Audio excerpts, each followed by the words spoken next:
सामगा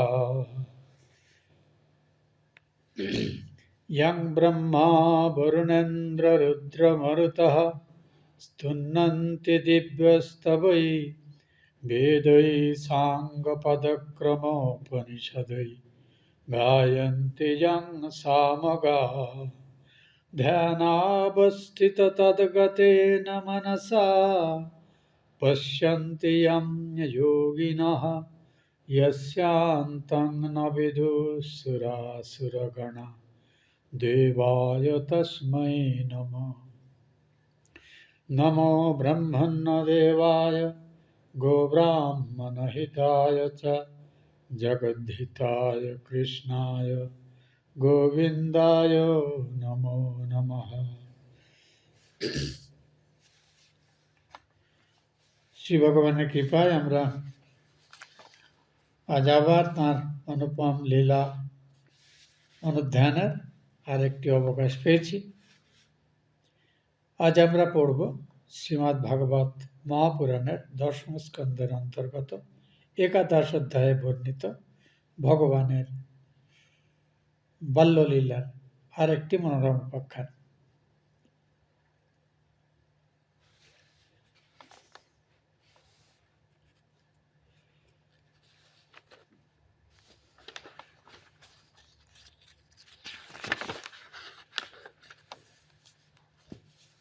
মাফ করবেন, অধ্যায় সংখ্যাটি একাদশ নয়, অধ্যায় সংখ্যাটি দ্বাদশ।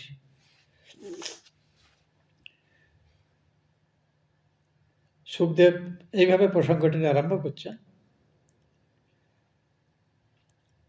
হে কুরুশ্রেষ্ঠ, শ্রীকৃষ্ণ একদিন বনমধ্যে বাল্যভোজনের অভিপ্রায় করে সকালবেলা ঘুম থেকে উঠলেন এবং মনোহর শৃঙ্গরবে, এটা কিন্তু বাঁশি না, শিঙা, শৃঙ্গরবে বয়স্য গোপবালক দিগকে জাগরিত করে গোবৎস দিগকে আগে আগে করে ব্রজ থেকে রওনা হলেন। যে সময়ের কথা বলছি একটু পরেই বলা হয়েছে বয়সের উল্লেখটি। তখন শ্রীকৃষ্ণের বয়স 5 বৎসর। এবং আশ্চর্য, সাধারণত গ্রামে গঞ্জে মানে খুব প্রাকৃতিক পরিবেশে ভালো খাবার দাবারে যারা বড় হয় বালকদের গ্রোথ একটু বেশি হয়। যদি অপুষ্টিতে ভোগে তাহলে ঠিক উল্টোটা হয়, বয়স হয়ে যায় কিন্তু চেহারাটা ছোট থেকে যায়। কিন্তু এক্ষেত্রে বর্ণনা থেকে বোঝা যায় গোকুলের মানুষরা সমৃদ্ধ এবং তাদের বাচ্চা কাচ্চা তার যথেষ্ট পুষ্টিকর খাদ্যাদি দিতেন, ফলে বালকদের গ্রোথ একটু বেশি ছিল।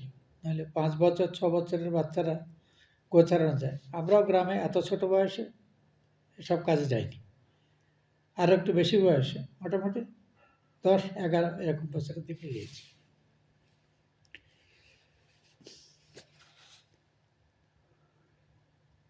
তো এখানে বলা হচ্ছে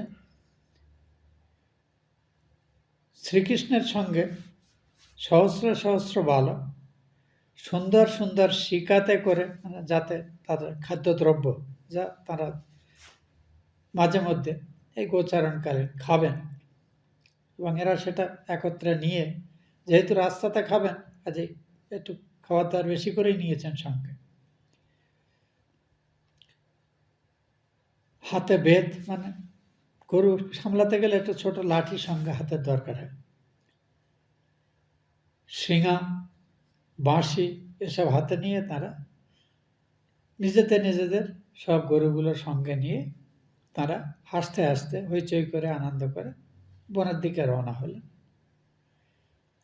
এবং বেশ খানিকটা ওই বনাঞ্চলের মধ্যে যাওয়ার পরে তারা সকলেই নিজ নিজ গোবৎসগুলোকে জুথবদ্ধ করে, মানে দলবদ্ধ করে নিয়ে, যে বনের বিভিন্ন অংশে তাদের খাওয়া দাওয়ার করতে দিয়ে এবার বনের মধ্যে তারা নিজেদের মতো বালকরা যেমন খেলাধুলো করে। আমরা যারা বেশিরভাগই মানুষ শহরাঞ্চলে থাকি, আমরা কল্পনাও করতে পারি না গ্রামের ছেলেমেয়েরা কত আনন্দে খেলাধুলো, দৌড়ঝাঁপ, ছোটাছুটি, হুটোপুটি করে বেড়ানো দেবে। এবং তারা এই রেডিমেড খেলনা দোকান থেকে কেনে না, কিন্তু তারা নিত্য নতুন নিজেদের জন্যে খেলার উদ্ভাবন করে। এটা হলো গ্রামের ছেলেদের একটি অদ্ভুত, মানে এইভাবে যে বিনা উপকরণেও ছাত্ররা আনন্দ করে থাকতে পারে, এটি একটি বড় মজার জিনিস। কিন্তু রবীন্দ্রনাথের জীবন স্মৃতিতে আছে, ঠাকুরবাড়ির একটা ব্যাপার ছিল, ছোট বাচ্চাদের দেখাশোনা ওই মায়েরা করবে না, ওই ঠাকুর চাকররা থাকবে, তারা দেখাশোনা করবে। আর তারা তাদের খুব কড়া নিয়মকানুনের মধ্যে রাখত। রবীন্দ্রনাথ তার সুন্দর মজাদার বর্ণনা দিয়েছেন। তো এখানে সেটা কিন্তু উল্টো, ছোট ছোট বাচ্চা ফুলে খেলে ছুটে বেড়াচ্ছে, এবং এখানে আমরা পড়ব কীভাবে তারা নিত্য নতুন খেলা উদ্ভাবন করছে। কিছু এখানে নমুনা দিয়েছেন।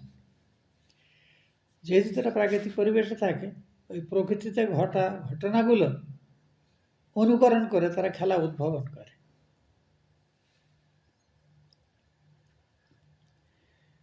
তাদের সঙ্গে কী কী আছে তার বর্ণনা এইভাবে দেওয়া হচ্ছে। তারা গোচারণ করতে করতে সেই বনের বালকোচিত বিহার করতে লাগে। বাচ্চারা যেমন দৌড়তে, কোনো প্ল্যান নেই, এলোমেলো ছোটাছুটি, হুটাফুটি সব করছে। কাঁচ, মুক্তা, মণি এবং সুবর্ণ দ্বারা প্রত্যেক পরিবারের ছেলেদেরই বাবা মারা তাদের কিছু না কিছু তো অলঙ্কার তাদের করিয়ে দেন। তারাও তেমনি অনেকে বিভিন্ন ধরনের অলঙ্কার পরেছিল, কিন্তু তাতে সন্তুষ্ট না হয়ে তারা ওই জঙ্গল থেকেই বিভিন্ন উপকরণ সংগ্রহ করে তাদের নিজেদের সাজাত। এও তাদের খেলার একটি অঙ্গ। তার উদাহরণ দেওয়া হচ্ছে এখানে, সুখদেব গোস্বামী দিচ্ছেন। বনে উৎপন্ন হওয়া নানাবিধ ফল, বিভিন্ন প্রকার সুন্দর সুন্দর ফুলের কুঁড়ি বা ফুলের স্তবক, ফুল, ময়ূরপুচ্ছ, যেহেতু ওই অঞ্চলে ময়ূর স্বাভাবিকভাবে চলে বেড়ায়, কাজে ময়ূরের পা খসে খসে সর্বত্র ছড়িয়ে থাকে, সেটা সংগ্রহ করে সেটা দিয়েও তারা নিজেদের সাজাচ্ছে। তারপরে বিভিন্ন গাছ গাছাড়ের থেকে যে রস হয়, তার সঙ্গে গাছের পাতা বা কোনোটার ছাল, এগুলো ঘষে একরকম রঙিন প্রলেপের মতো তৈরি করে সেটা দিয়েও তারা নিজেদের সাজায়। ধাতু রস দ্বারাও তারা নিজেদের অলঙ্কৃত করতে লাগলো। বালকেরা পরস্পর এর মধ্যে করলো কি, যা সর্বত্র হয়, কে কে কার বাড়ির কী কী খাবার টাবার এনে আলাদা করে রেখেছে, তা একটা নিয়ে একটু দূরে গিয়ে সরিয়ে কোথাও একটু রেখে দিল।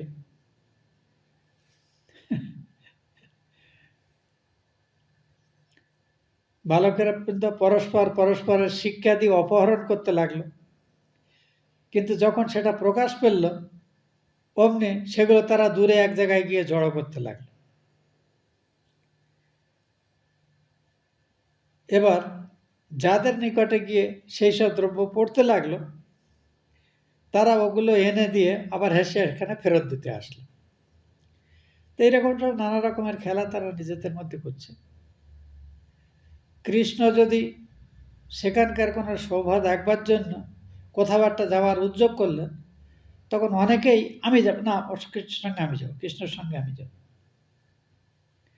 তো কৃষ্ণ বলরাম যেদিকে যাবেন, মোটামুটি সবাই প্রায় দল বেঁধে প্রায় তার পিছনে পিছনে যাওয়ার জন্য, বা কে আগে যাবে সেই নিয়ে আবার নিজেদের মধ্যে একটু প্রতিযোগিতা। কোনো কোনো বালক বাঁশি বাজাতে লাগলো, কেউ কেউ সিংহা বাজাতে লাগলো, কেউ কেউ ওই বনের যে নানাবিধ ভ্রমর, মৌমাছি ইত্যাদি যে গান করে না, তাদের অনুকরণ করে গান করতে লাগলো। বনে কোকিলেরা গান করে, কেউ কেউ কোকিলের স্বরের অনুকরণ করে ওই কোকিলের মতো আওয়াজ করতে লাগলো।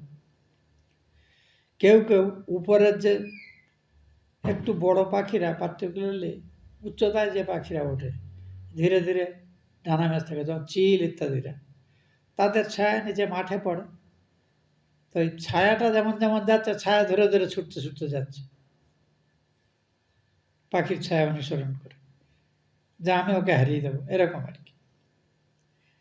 মানে ছায়াকে যেন পরাজিত করবে সে, সম্ভব না সেটা, কিন্তু এই যে বালসুলভ চাপল্য এইভাবেই হয়।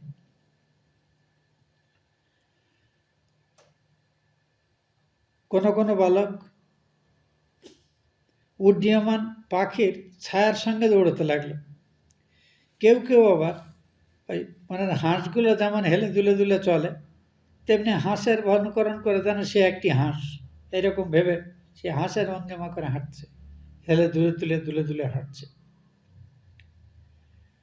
কোনো কোনো বালক বক পাখিদের মতো অনুকরণ করে ওই এক জায়গায় যেমন বক বসে ওই শিকারি মাছ এলে তখন ধরবে, কিন্তু যেন শান্ত হয়ে বসে থাকে, আসলে লক্ষ্য নজর রাখতে কখন একটা মাছ তার রেঞ্জের মধ্যে এসে যাবে, অমনি খপ করে ধরে নেবে। ওই জন্যে ভণ্ড তপস্বীদের সঙ্গে এই বকের খুব উদাহরণ একটি ব্যবহার করা হয়, যেখানে কেউ অন্যরকম উদ্দেশ্য সাধন করার জন্যে ভালো মানুষ সেজে থাকে। ওই জন্যে বক ধার্মিক বা বক তপস্বী ইত্যাদি প্রবাদের জন্ম হয়েছে। এখানে বাচ্চারা ওই পশু পাখিদের ব্যবহার নকল করে আনন্দ পাচ্ছে। কেউ কেউ বৃক্ষের শাখায় উঠে, বানররা উঠে আছে, সে বানরদের সঙ্গে সঙ্গে তারা যেমন এ ডাল থেকে ওটাতে লাফিয়ে যাচ্ছে, তারাও সে গাছটা ওটা লাফিয়ে যাচ্ছে। খুব রিস্কি, পড়ে হাত পা ভাঙার ভয় থাকে, কিন্তু গ্রামের ছেলেরা এখন ডান পিঠে খুবই হয়।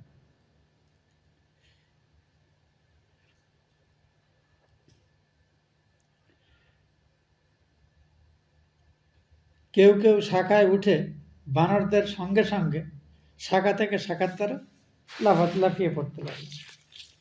কোনো কোনো বালক আবার যে ছোট ছোট নদী বা ঝর্ণার মতো যেগুলো আছে, জল আছে, তো সেখানে যে ব্যাঙ ট্যাংগুলো আছে, ওটা ব্যাঙদের তাড়া করে, ব্যাঙরা যেমন লাফাচ্ছে তারাও ব্যাঙের সাথে সাথে লাফিয়ে লাফিয়ে চলছে, এইভাবে আনন্দ করছে। বলছে কিছু বালক নির্ঝরিণীর জলে সিক্ত হয়ে ভেকবৃন্দের সঙ্গে, আর ব্যাঙকে তাড়া করলে তারা তো পালানোর জন্য ছোট ছোট লাফ দিয়ে দূরে চলে যায়, তো তাদের সঙ্গে বাচ্চাগুলো প্রতিযোগিতা করছে ব্যাঙের মতো লাফিয়ে লাফিয়ে, দৌড়ে নয়, ব্যাঙরাও লাফ দিচ্ছে, তারাও লাফাচ্ছে। দেখুন, বিনা পয়সাতেই বাইরের উপকরণ ছাড়াও প্রকৃতির উপাদান নিয়ে কত রকম খেলা যায়, এই বালকরা সেগুলো করছে।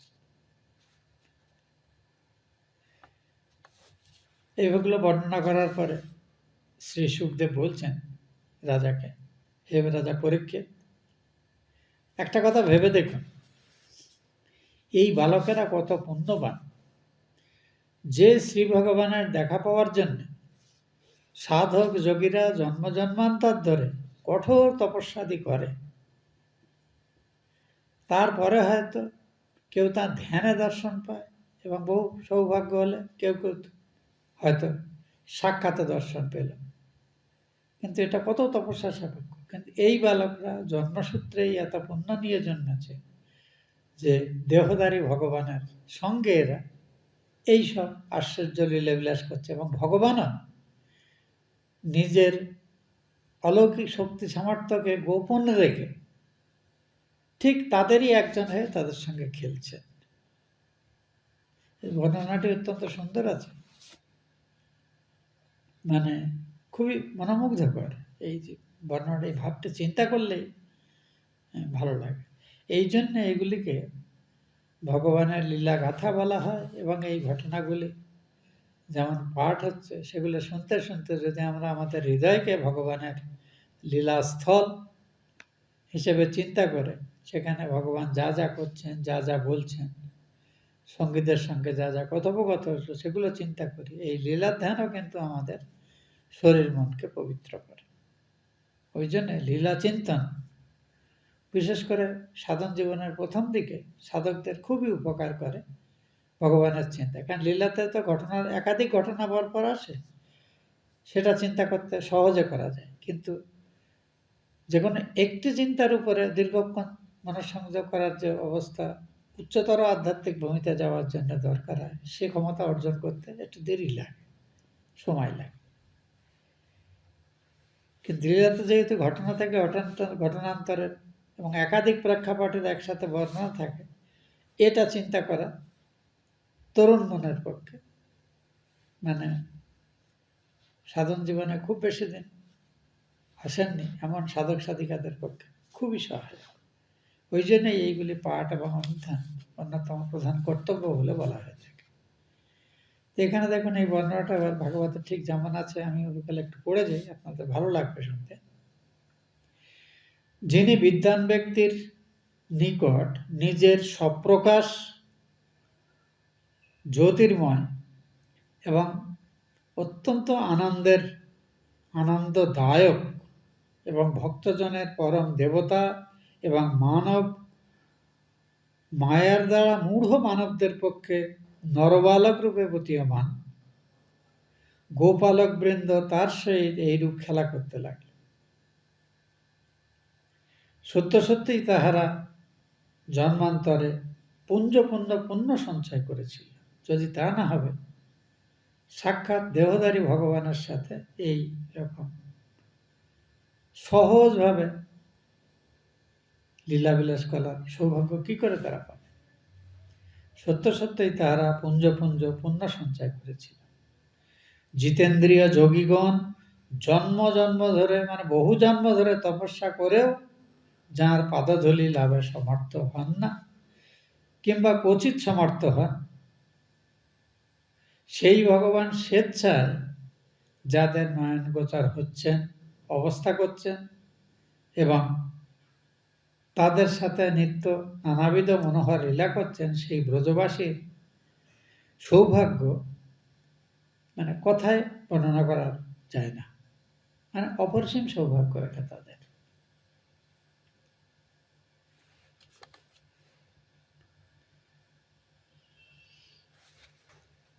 এরপরে এই দিনে একটি বিশেষ লীলা ভগবান যা সংগঠন করেছিলেন তার বর্ণনা পাচ্ছি। এখানেও একটি অসুরের প্রসঙ্গ এবং তার বধের প্রসঙ্গ এসেছে।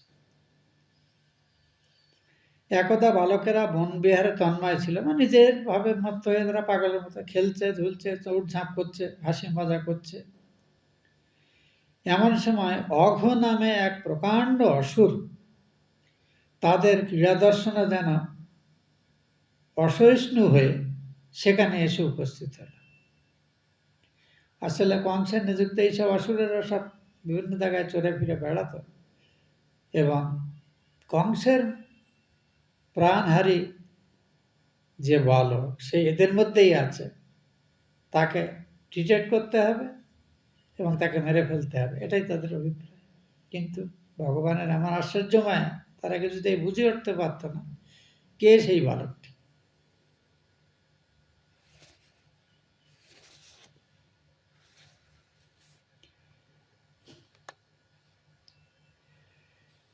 অঘ অত্যন্ত দুর্দান্ত অসুর। অঘাসুরের পরিচয় এইভাবে দেওয়া হচ্ছে। দেবতারা অমৃত পান করে অমর হয়েছিলেন বটে, কিন্তু নিজ নিজ জীবন নিরাপদে রক্ষার নিমিত্ত সর্বদাই অঘাসুরের সিদ্ধান্বেষণ করিয়া বেড়াতেন, যাতে অঘাসুর আবার কোনোভাবে তাদের প্রাপ্য সুখ থেকে বঞ্চিত না করতে হবে, যেন দেবতারাও চিন্তিত থাকতেন, এতটাই প্রভাবশালী ছিল সে। অঘাসুরের পরিবারের অন্য কয়েকজনের পরিচয় আমরা ইতিমধ্যেই পেয়েছি, সেটি বলা হচ্ছে। অঘাসুর হলো বক এবং পুতনার কনিষ্ঠ সহোদর। মানে যে পুতনা প্রথম স্তনে বিষ মাখিয়ে সেই বিষযুক্ত স্তন পান করিয়ে শ্রীকৃষ্ণকে বধার চেষ্টা করেছিল কিন্তু পারেনি, তেমনি যে বকাসুর কিছুদিন আগে নিধনের কথা আমরা পড়েছি, এরা দুজন এর অগ্রজ। বকাসুর এই অঘাসুরের, অঘ শব্দের অর্থ এমনিতেই পাপ, এখানে নাম হিসেবে ব্যবহার হয়েছে অফকোর্স। অঘাসুর বালকদিগের দেখে ভাবল, আমার সহোদর এবং সহোদরাকে এদের মধ্যে একটি বালক মেরে ফেলেছিল, আজকে আমি তাকে তো শুদ্ধ এই যতগুলো আছে তার সাঙ্গপাঙ্গ এদের সবগুলোকেই আজকে আমি শেষ করে দেব, মেরে ফেলব। এই বালকেরা যখন আমার স্বজনদয়ের বিনাশক রূপে নিরূপিত, তখন তো সমস্ত ব্রজবাসী বিনষ্ট হয়েছে ধরে নেওয়া যায়, কেননা এই বালকগুলোই ব্রজবাসীদের প্রাণ। এই বালকেরা যদি মারা যায় তখন তারা শোকে দুঃখেই মারা যায়।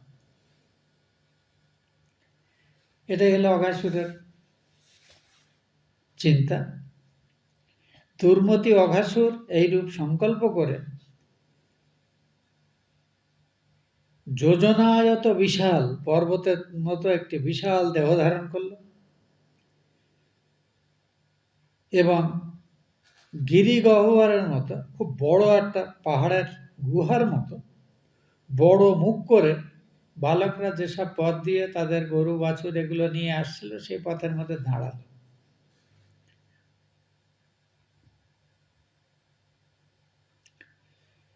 জঙ্গল জায়গা, মাঝে মাঝে পাহাড়ও আছে আর পাহাড়ের মধ্যে গুহাও আছে। কাজে বালকরা এগুলো দেখে, ভেতরে অন্ধকার, ঢুকলে কি হবে জানি না, কিন্তু আবার কৌতূহলও আছে, দেখি না কি হয়, এরকম তো থাকে বাচ্চাদের। অঘাসুর এই যে কৃত্রিম গুহার মতো একটি মুখ ব্যবহার মানে বিস্তার করে তার মায়া শক্তি ব্যবহার করে তাদের এটা ট্রাপ তৈরি করল। তার বর্ণনাটা এরকম আছে, তার নিচের ঠোঁট ভূতল এবং উপরের ঠোঁট যেন আকাশ স্পর্শ করেছে, এত বড় গহ্বর।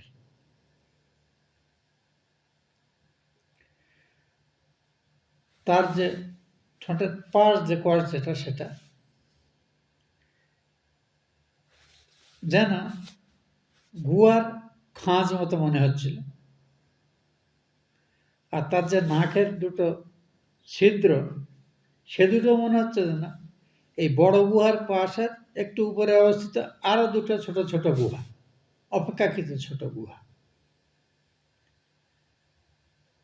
তার বিশাল বিশাল দাঁতগুলো যেন একটা ছোট ছোট পাহাড়ের টিলার মতো মনে হচ্ছিল।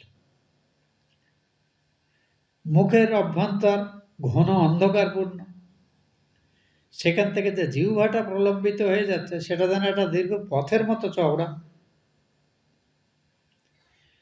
এবং তার ওই নিঃশ্বাস ওইখান থেকে যে বেরোচ্ছিল সেটা যেন খুব জোরে হাওয়া বইছে, ঝড় বইছে, এরকম মনে হচ্ছিল।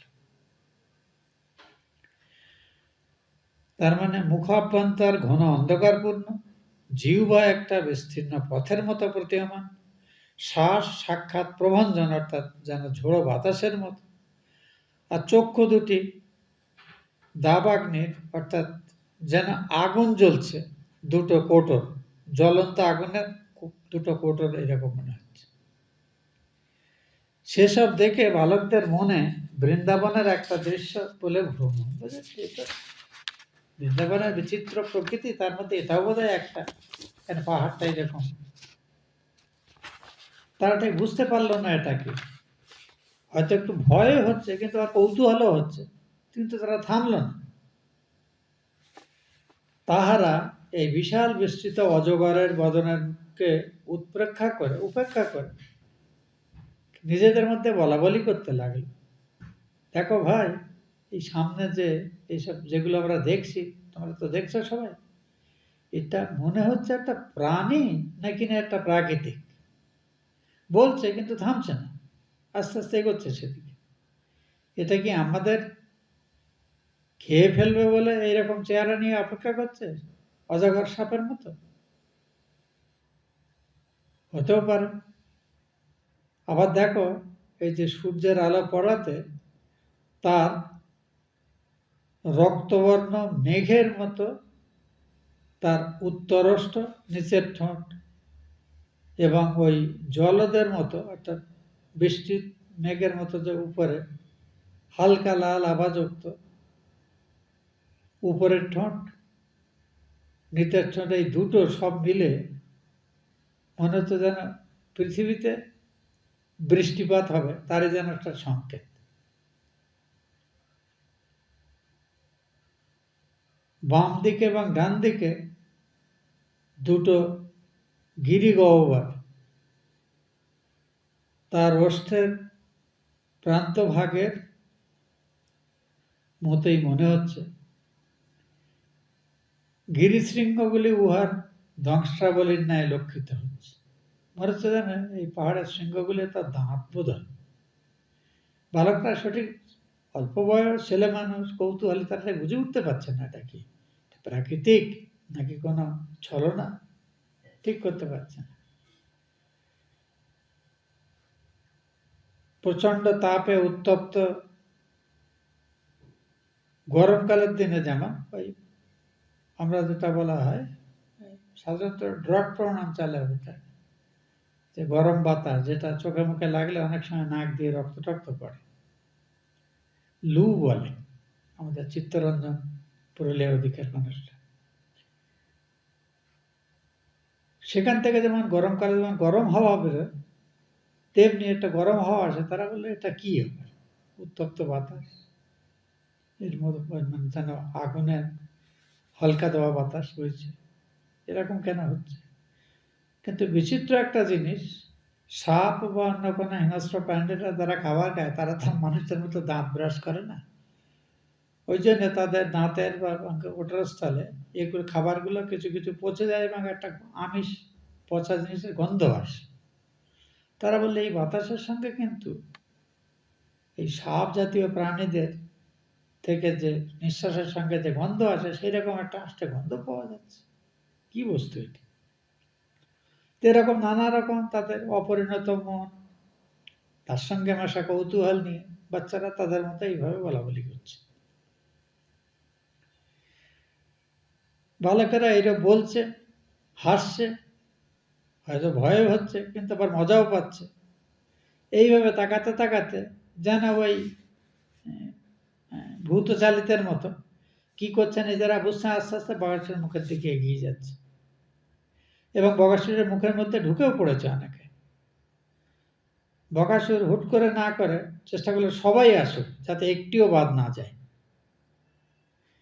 বালকেরা প্রকৃত তত্ত্ব না জেনে ওই যে সকল কথা তারা বলছিল সেগুলো তাদের শ্রীকৃষ্ণ কথাগুলো বলতে শুনলেন এবং শুনে চিন্তা করতে লাগলেন যে আমার স্বজন বন্ধুরা এই সর্পদেহধারী অসুরকেও চিনতে পারেনি, ভগবান তো চিনতে পারছেন, তাই ওরা না জেনে এরূপ বলছে। সর্বান্তর্যামী হরি এইরূপ স্থির করে বালক দিগকে নিবারণ করবার অভিপ্রায় করছিলেন।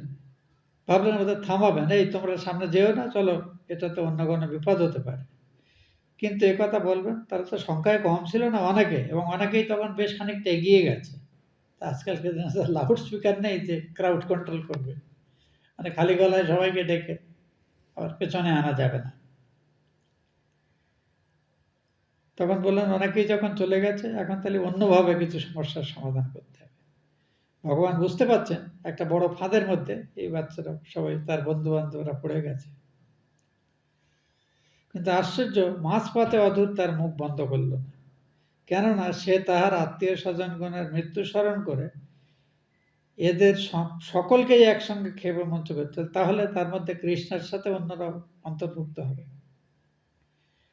শ্রীকৃষ্ণ নিখিল লোকের অভয়দাতা, তিনি তাঁর স্বজনদিগকে স্বীয় করভ্রষ্ট তার হাতছাড়া হতে দেখলেন এবং সাক্ষাৎ মৃত্যুর মানে কুক্ষিগত হতে দেখলেন। দেখে খুব প্রথমে একটু অবাকই হলেন, এটা নিশ্চয়ই দৈব দুর্ঘটনা। তখন তিনি আরো ভাবলেন, এখন আমার কর্তব্য কি? এই হিংস্র স্বভাব অসুরের মৃত্যু হবে অথচ বালকদের কোনো অনিষ্ট হবে না, এমন কি উপায় আমি করতে পারি?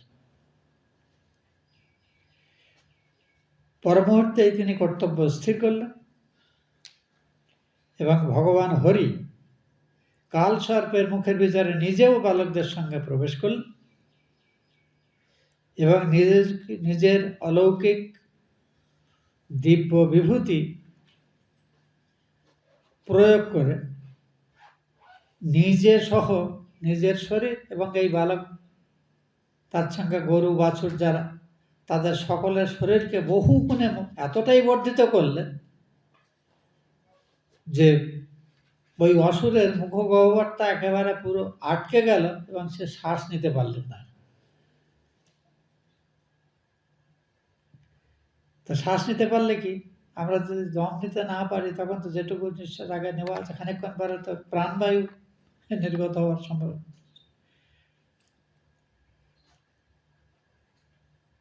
নিজেকে এবং এই বালক এবং গোবৎস ইত্যাদি যারা সঙ্গে ছিল তাদের সকলকে অত্যন্ত দ্রুত বিপুল আকারে বর্ধিত করলেন। তাতে অঘাসুরের কণ্ঠপথ নিরুদ্ধ হল এবং তার প্রাণ বায়ু নির্গত হওয়ার উদ্যোগ হল। সে ব্যাকুলভাবে এদিকে সেদিকে ছুটাছুটি করতে লাগল। অবিলম্বে তার উদরাভ্যন্তর বায়ুপূর্ণ হল এবং ওই বায়ু অবশেষে তার ব্রহ্মরন্ধ্র ভেদ করে বেরিয়ে গেল এবং সেই বায়ুর সঙ্গে তার সমস্ত ইন্দ্রিয় শক্তিও প্রাণ নিস্তেজ হয়ে গেল।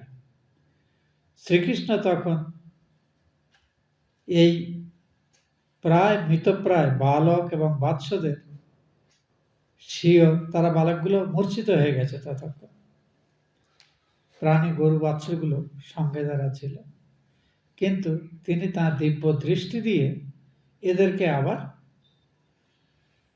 শরীরে প্রাণ সঞ্চার করে দিলেন। এরা পরিষ্কার বুঝে উঠতে পারল না কিভাবে কি হলো, মানে তারা যে মারাই গেছিল এ স্মৃতি আর তাদের রইল না মনে।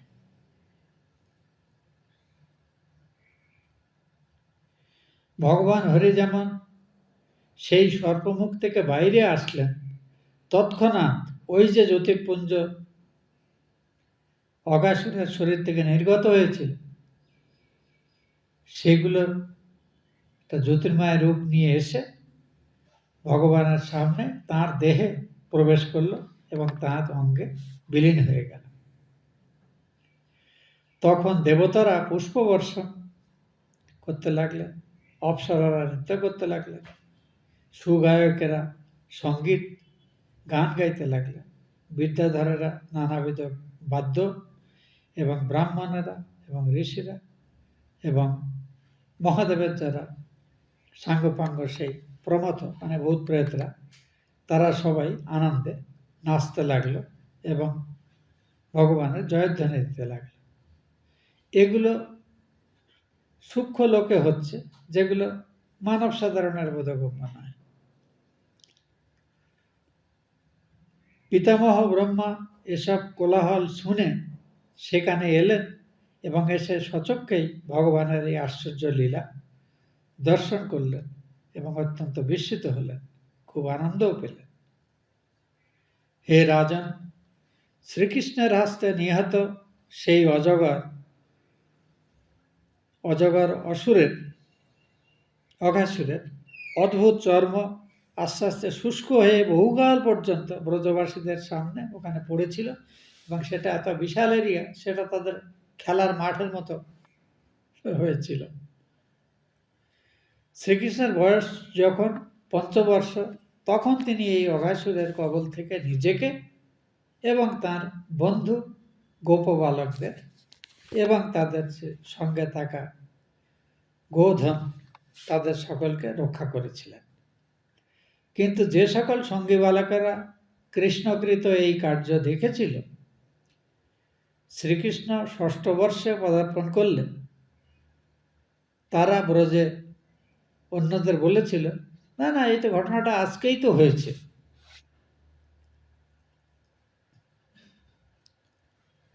অসাধুজন ভগবানের তুল্য এখানে সুখদেব একটি জিজ্ঞাসার উত্তর জিজ্ঞাসা করার আগেই দিচ্ছেন যে এই অসুর এসেছিল ভগবানকে নিধন করার উদ্দেশ্যে, শুধু ভগবানকে না, তাঁর সাঙ্গপাঙ্গ সবাইকেই অকারণে কংসের দ্বারা প্ররোচিত হয়ে শত্রু বুদ্ধিতে ধ্বংস করতে এসেছিল। এবং আশ্চর্যের কথা, কংস একে পাঠিয়েছিলেন এই কথা বলে যে দেখো, তোমার এক দিদি এবং এক দাদা দুজনকেই কিন্তু এখানে ভগবান যে লুকিয়ে আছেন আমাকে বধ করার জন্য এদের মাঝখানে এদের সাঙ্গপাঙ্গ হয়ে মেরেছিলেন। তো তোমার উচিত এরা যে তোমার আত্মীয়দের মেরেছে তার প্রতিশোধ দেওয়া।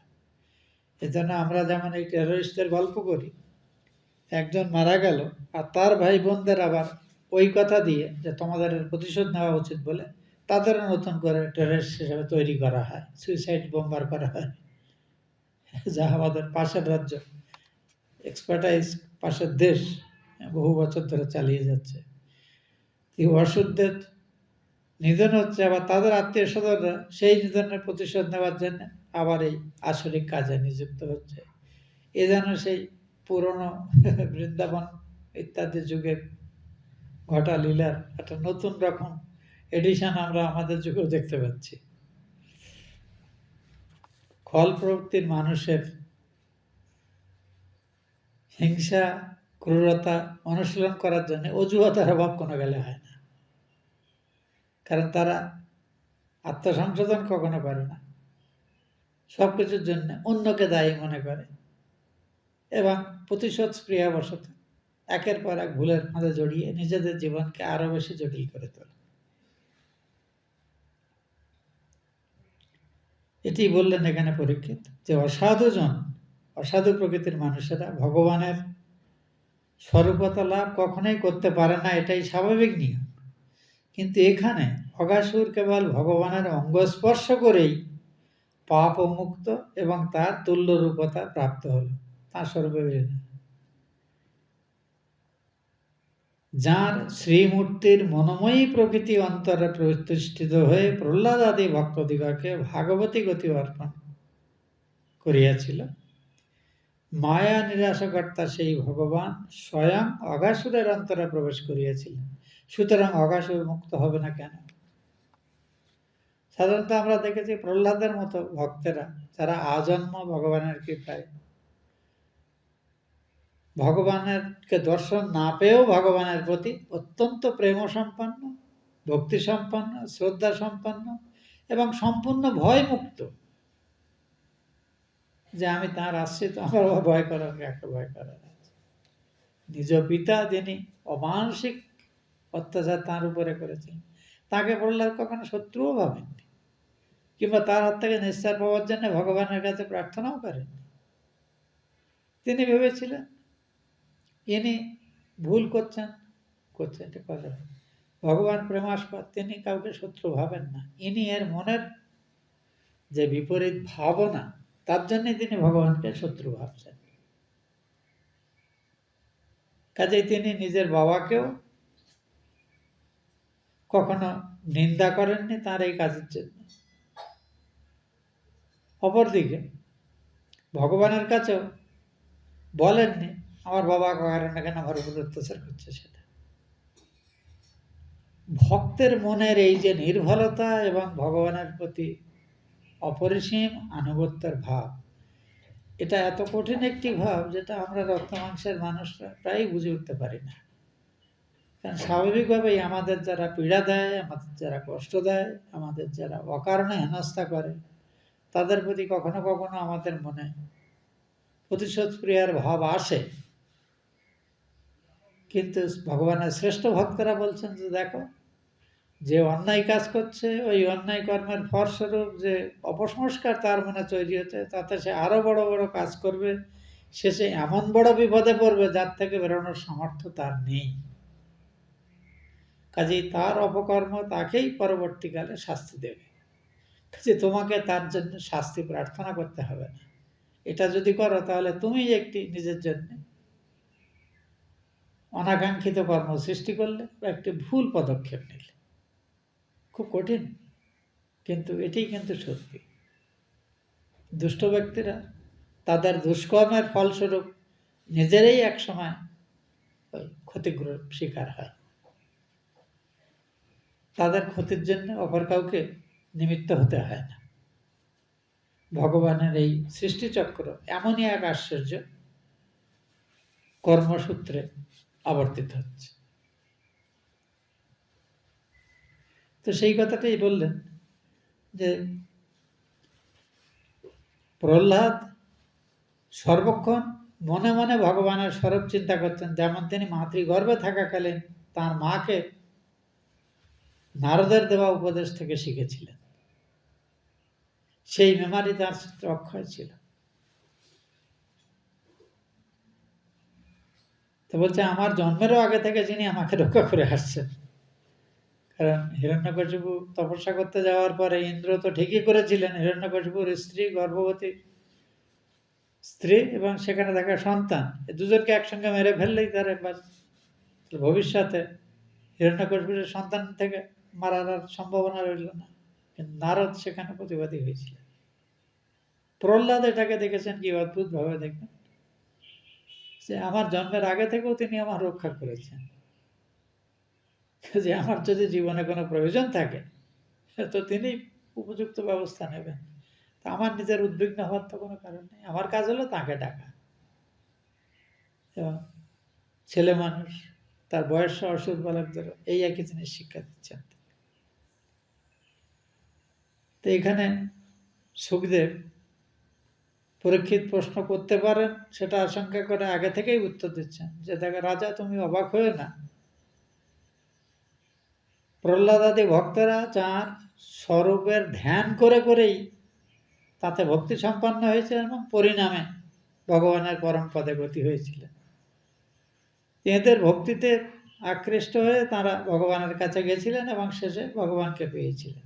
এখানে ভগবান নিজেই তো যেচে অঘাসুরের শরীরের মধ্যে প্রবেশ করেছেন, কাজেই তাঁর অঙ্গ স্পর্শে অঘাসুরের পাপ মোচন যদি না হয়, তাহলে তো ভগবানেরই যে অঘমোচন এই শর্ত হবে না। আপনারা কি লক্ষ্য করেছেন যে ঠাকুরের যে খণ্ডানুভব অন্যান্য যে আরতি স্বামীজি লিখেছেন, আমরা পাঠ করি, ওখানে একটু এই বিশেষণটি আছে, মোচন অঘদূষণ জগভূষণ চিৎঘনকায়। ঠাকুরের কৃপাদৃষ্টি এতই শক্তিশালী ছিল যে তিনি শুধু চোখটা তুলে তাকিয়ে যদি চিন্তা করছেন, কারোর যদি সস্নেহ দৃষ্টিপাত করতেন, তাতে তার শরীর পবিত্র হয়ে যেত, তার ভেতরে যে অপসংস্কার সেটা দূর হয়ে যেত। মোচন অঘদূষণ, ওই জন্য অঘমর্ষণ সুক্ত বলে একটি আছে, যেখানে ভগবানের এই যে অসাধারণ পাপ নির্মূল করার ক্ষমতা তার কথা বলা হয় স্তোত্রটি। তো এখানে সেটি বললেন সুখদেব, যে শুদ্ধচিত্ত ভক্তরা ভগবানের স্মরণ মনন করে পরিশেষে যার পায়ে গতি হয়, এটাই আমরা জানি। আর এখানে ভগবান বন্ধুদের প্রাণ রক্ষার জন্য অঘাসুরের শরীরে প্রবেশ করলেন। তো তাঁর অঙ্গ স্পর্শে তিনি তো স্বেচ্ছায় অঘাসুরের শরীরের মধ্যে ঢুকে গেলেন। অঘাসুরকে ধ্যান করে ভগবানকে আনতে হয়নি, কিন্তু ফল একই হবে। ঠাকুরের কথা মেতে আছে না, ভগবানের নাম যেন মিশ্রির ছুরি, উল্টো করে গাও সিধে করতে ওই মিষ্টি লাগ ফল হবেই। এই হলো জিনিস, এই হলো পবিত্রতার শক্তি। যা আপনি স্বেচ্ছায় করুন বা পরেচ্ছায় করুন, খেলে তার উপকার পাবেন। অত্যন্ত বলিষ্ঠ একটি খাদ্য, নিজে জানেন না সেটা বলিষ্ঠ, আর একজন বলেছে ঠিক আছে খেয়ে দেখি, তো জেনেই করুন বা অন্যের দ্বারা উপলব্ধ হয়ে করুন, খেলে কিন্তু তার ফল তো পড়বেই। ভগবানের নাম এরকম একটি জিনিস। কাজেই সম্পূর্ণ ভক্তি বিশ্বাস না হলেও অন্তত সাধু সজ্জনের পরামর্শ শুনে তারা যেমন বলেছেন সেইভাবে ভগবানের স্মরণ মনন চিন্তন করলে ফল আমাদের হবেই, হয়তো একটু আগে বা পরে হবে, কিন্তু ফল অপরিপূর্ত। এটাই এখানকার আমাদের শিক্ষা। সুত বললেন যে, হে ব্রাহ্মণগণ, রাজা পরীক্ষিত স্বীয় আত্মদাতা শ্রীকৃষ্ণের এইরূপ বিচিত্র চরিত্র শ্রবণ করে সুখদেব স্বামীকে পুনরায় শ্রীকৃষ্ণের পবিত্র চরিত্রবার্তায় জিজ্ঞাসা করলেন। তার মানে এখানে ভাগবতকার আমাদের মনে করিয়ে দিচ্ছেন যে এই সমস্ত কাহিনী কিন্তু উগ্রশ্রবা নামক সুত রমর, তিনি নৈমিষারণ্যে ঋষিদের কাছে বলছেন, সেই জন্য এত এই প্রসঙ্গগুলো এসেছে। নিজ আত্মদাতা কেন বলা হচ্ছে? পরীক্ষিত নিজে জানেন যে তার জীবনও তো শেষ হয়ে গেছিল অশ্বত্থামার ব্রহ্মাস্ত্রে। ভগবান শ্রীকৃষ্ণই তাঁর কৃপাস্পর্শে তাকে আবার পুনরায় জীবন দান করেছিলেন। তা সুখদেব প্রশ্ন করলেন। সুখদেব এইসব প্রসঙ্গ শুনতে শুনতে একবার তাতে তন্ময় হয়ে যাচ্ছেন। কিন্তু আমাদের মতো ওই ধ্যান করতে করতে ঘুমিয়ে পড়া না, সুখদেব ঘুমিয়ে পড়া ভক্ত নন। তাঁর ক্ষুধা তৃষ্ণা দূর হয়েছে ভগবানের লীলা শ্রবণের মাহাত্ম্যে। তিনি নিরম্ব উপবাসও করছেন, আবার ভগবানের কথা শুনতে, কিন্তু তার কোনো ক্লান্তি হচ্ছে না। রাজা প্রশ্ন করলেন, তাহলে হে ব্রাহ্মণ, যে কর্ম পূর্বেকৃত হয়েছিল আপনি একটু আগে বলেছেন, যেসব ব্রজবালকরা এই দিন কৃষ্ণের সঙ্গে ছিলেন তখন তাদের বয়স 5 বছর, কিন্তু 1 বছর বাদেও সেই ব্রজবালকেরা বলতো এই তো আজই হয়েছে তো ঘটনাটা, মাঝে যে 1 বছর কেটে গেছে সেটা তারা বুঝতেই পারেনি। এটা কি করে হয়? 1 বছর আগের ঘটনা মনে করে 1 বছর বাদে আজই ঘটনা হচ্ছে এটা। বললেন, হরি 5 বৎসর বয়সে যে কর্ম করেছিলেন তার সঙ্গেই বালকেরা তার 6ষ্ঠ বর্ষে সেই কর্ম অদ্যকৃত বললে উল্লেখ করবে কেন? এ তত্ত্ব কিছু লজিক বোঝা গেল না। ভগবানের সঙ্গে তারা তখনও ছিল, এখনো আছে। 1 বছর অতীত হয়েছে, ভগবানের বয়স এখন 6 বছর হয়েছে, কিন্তু আজই ঘটনা হয়েছে এ কথা বলছে কেন? হে গুরুদেব, আমার বড়ই কৌতূহল উপস্থিত। মনে হয় শ্রীহরি নিশ্চয় এটি মায়া, এটি আসলে হয়নি, তিনি মায়া বলে এই ঘটনাটি সৃষ্টি করেছিলেন বলে বলছেন। অপরাধ নেবেন না, আমরা নিকৃষ্ট ক্ষত্রিয় জাতি হলেও সংসারে অত্যন্ত উন্নতর অপেক্ষা ধন্য, কেননা আপনাদের মতো মহাত্মাদের মুখে এইসব অমৃতময় কথা শোনার সৌভাগ্য আমাদের হচ্ছে। আমরা পূত কৃষ্ণ কথামৃতই পান করছি আপনাদের কৃপায়, যদিও আমরা একথার যোগ্য নই বলে মনে হয় করি। পরীক্ষিত অত্যন্ত বিনয়ী মানুষ, তাই তিনি ভাগ্য বলছেন নিজেকে। সুত তখন বললেন, হে ভাগবত প্রধান সৌনক, এই যে নৈমিষারণ্যের প্রসঙ্গে আমরা শিখেছি কেন আবার, রাজা পরীক্ষিত আত্মবিষয়ক প্রশ্ন করে সুখদেবের অন্তরে যে অনন্তদেবকে স্মরণ করিয়ে দিলেন, তিনি যদিও সুখদেবের সমস্ত ইন্দ্রিয় অপহরণ করিলেন, তথাচ সুখদেবের কষ্টে পুনরায় বাহ্যদৃষ্টি লাভ করে ধীরে ধীরে তাকে উত্তর দানে প্রস্তুত হলেন। ভগবানের এই লীলা পরীক্ষার কাছে বলতে যেন সুখদেব নিজেও যেন আত্মবিস্মৃত হয়ে গেছিলেন। তো রাজার এই প্রশ্ন তখন যেন তিনি আবার স্বাভাবিক ভূমিতে ফিরে দিলেন বলে রাজার এই প্রশ্নের উত্তর দিতে শুরু করলেন। তো এই বর্ণনাটি পরের দ্বাদশ অধ্যায়ে আছে। ঠাকুরের কৃপায় যদি সব ঠিকঠাক থাকে, পরের ক্লাস যেদিন হবে সেদিন আমরা আবার এটি ঈশ্বরের অনুগ্রহে পাঠ এবং অনুধ্যান করার চেষ্টা করব।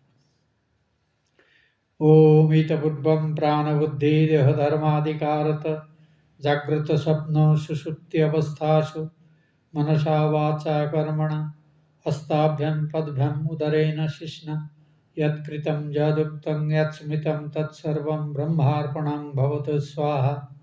मां मोदयञ्च सकलं श्रीरामकृष्णचरणे समर्पये।